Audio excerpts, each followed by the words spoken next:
Hello అండి. ఈరోజు వీడియోలో నెత్తళ్ళ ఇగురు సింపుల్‌గా ఎలా చేసుకోవాలి అనేదైతే నేను చూపిస్తాను. మేము సండే పచ్చి రొయ్యలతో పాటు నెత్తళ్ళు కూడా తీసుకొచ్చాను అని లాస్ట్ వ్లాగ్‌లో చెప్పాను.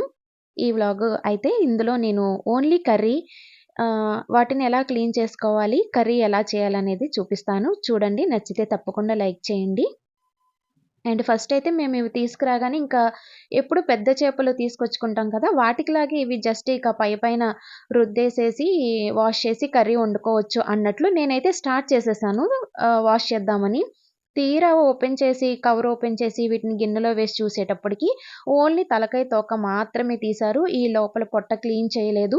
సరే క్లీన్ చేద్దాం కదా అని ట్యాప్ కింద ఈ పొట్టని పెట్టేసాను. చేప పొట్టని. మొత్తం పోయింది. ఓకే. ఇంక ఇక్కడితో అయిపోతుంది. అన్నిటిని ఇలా వాష్ చేసేసుకుంటే సరిపోతుంది కదా అనుకున్నాను. అంతే. అనుకుని ఊరికే ఇలా గోరుతోటి ఇలా బొటనవేలు గోరుతో ఇలా అన్నానండి. అంతే పొలుసులొచ్చేసింది. ఇక చేప మొత్తం ఇంక అన్ని చూస్తే అసలు చేపంతా కూడా పొలుసులే ఉన్నాయి. ఎక్కడ వాళ్ళు కొంచెం గూడా రుద్దలేదు. జస్ట్ తల, తోక కట్ చేసేసి ఇచ్చేశారు. మామూలుగా నేనొక 6, 7 మంత్స్ బ్యాక్ ఒక చోట చేయటం చూసాను. ఈటిని చక్కగా వాళ్ళే రుద్ది బండ మీద రుద్ది ఇచ్చేశారు. అలాగే ఇచ్చుంటారు కదా అనుకున్నాను నేను. చేపిచ్చేటప్పుడు చూడలేదు. ఇంక అట్లా చూసేటప్పటికి ఇక కూర ఇట్లా వండుకుంటే ఇక తిన్నట్లే అని అనిపించేసి నేనింకా నాకెప్పుడు చేపలు రుద్దుకోవడానికి చిన్న రాయి ఉంటుంది. బట్ ఎప్పుడు వెనకాల చేస్తాను. ఈరోజు ఇంక నేను వెనకాల ఎందుకో చేయబుద్ధి కాలేదు. అప్పటికే కొంచెం అలసిపోయాను. ఇంకా నాకు విండోలో ఫోన్ పెట్టుకొని ఏదో ఒకటి సాంగ్సో, ఏదో ఒక వీడియో పెట్టుకొని చూస్తూ నేనింకా ఆ రోజైతే చేపలు చేసేసాను. మొత్తం ఒక్కొక్కటి ఆ బండకేసి రుద్దేశాను ఉప్పు వేసి.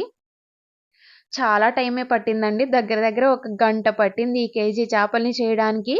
అండ్ ఇక మొత్తం అన్నీ అలా రుద్ది పులుసులన్నీ నీట్‌గా చేసి, పొట్ట క్లీన్ చేసేసి, ఉప్పు వేసి మళ్ళీ ఒకసారి జస్ట్ పైన మనం అలాగా స్పీడ్‌గా కాకుండా జస్ట్ అలా ఓకగా స్లోగా తిప్పుకోవాలండి. అప్పుడే వీటికున్న నీచు వాసనంతా పోతుంది. ఇట్లా ఉప్పులో 4, 5 సార్లు చక్కగా వాష్ చేసేసుకుంటే సూపర్‌గా నెత్తళ్ళైతే రెడీ అయిపోయినియి. వీటిని చూస్తుంటే ఇప్పుడు కూడా నాకు నోరూరిపోతుంది. చాలా నచ్చిందండి నాకు కర్రీ. ఇంక వాటిని అలా రెడీ చేసుకొని పక్కన పెట్టుకున్నాక, ఒక 3 పెద్ద ఉల్లిపాయలని, ఒక 4 పచ్చిమిరపకాయలని కట్ చేసి ఉంచుకున్నాను.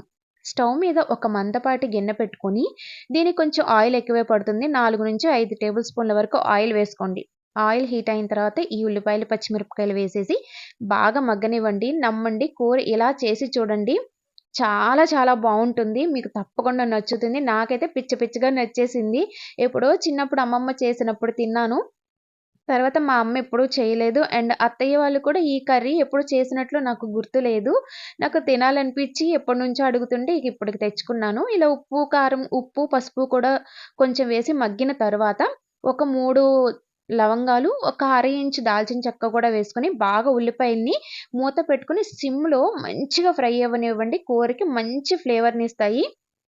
చూసారా? ఇలా బాగా ఫ్రై అయిన తర్వాత ఇప్పుడు కారం వేసుకోండి. నేను కొంచెం ఘాటు ఎక్కువే తింటాం కాబట్టి ఫుల్ టేబుల్ స్పూన్ అయితే నేను కారం వేసుకున్నాను. అలాగే ఒక అర టేబుల్ స్పూన్ వరకు ధనియాల పొడి, పావు టేబుల్ స్పూన్ జీలకర్ర వేసుకొని, కొంచెం కొత్తిమీర కూడా తరిగి వేసుకొని ఇవి బాగా ఫ్రై అవ్వనివ్వాలండి.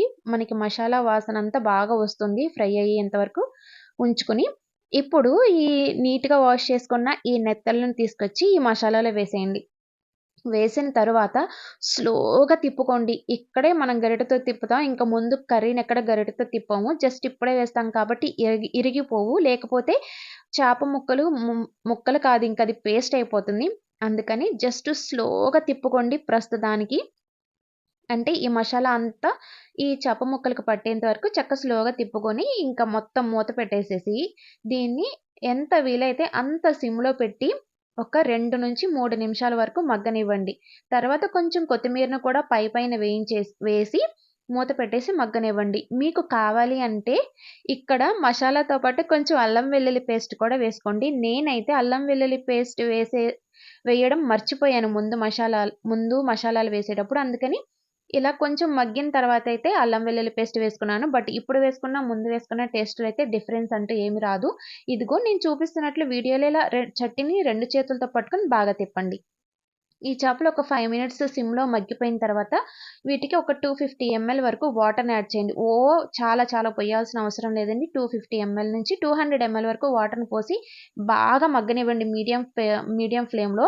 ఇక్కడ ఉప్పు, కారం ఒకసారి చెక్ చేసుకోండి. ఏమైనా తగ్గినాయి అనిపిస్తే కొంచెం వేసుకొని బాగా మగ్గనివ్వండి. నూనె పైన తేలేంత వరకు సిమ్‌లో మీడియం టు సిమ్‌లో పెట్టుకుంటూ బాగా మగ్గనివ్వండి. అంతే, కర్రీ అయితే సూపర్‌గా రెడీ అయిపోతుంది. దీన్ని చక్కగా వేడి వేడి అన్నంలో వేసుకొని తింటే అద్భుతంగా ఉంటుందండి. నాకైతే పిచ్చగా నచ్చింది. మీరు కూడా ఒకసారి ఈ రెసిపీని ట్రై చేయండి. అండ్ దీన్ని ముళ్ళుతో పాటు తినేయొచ్చు. కానీ నాకు కొంచెం భయము. అందుకని నేను ముళ్ళు తీసాను. ఒక్కటే ముళ్ళుంటుంది. పిల్లలకు కూడా చక్కగా పెట్టొచ్చు. మా పిల్లలు కూడా హ్యాపీగా తిన్నారు. బాబైతే కొంచెం ఇష్టంగానే తిన్నాడు. పాపని బతిమలాడాలి. అట్లా పిల్లలు, మేము అయితే ఫుల్‌గా ఎంజాయ్ చేసాం ఈ కర్రీని. మీకు కర్రీ నచ్చిందా? నచ్చితే తప్పకుండా ట్రై చేయండి. ఎలా ఉందనేది నాకు వీడియోలో చెప్పండి. వీడియో నచ్చితే లైక్ చేయండి.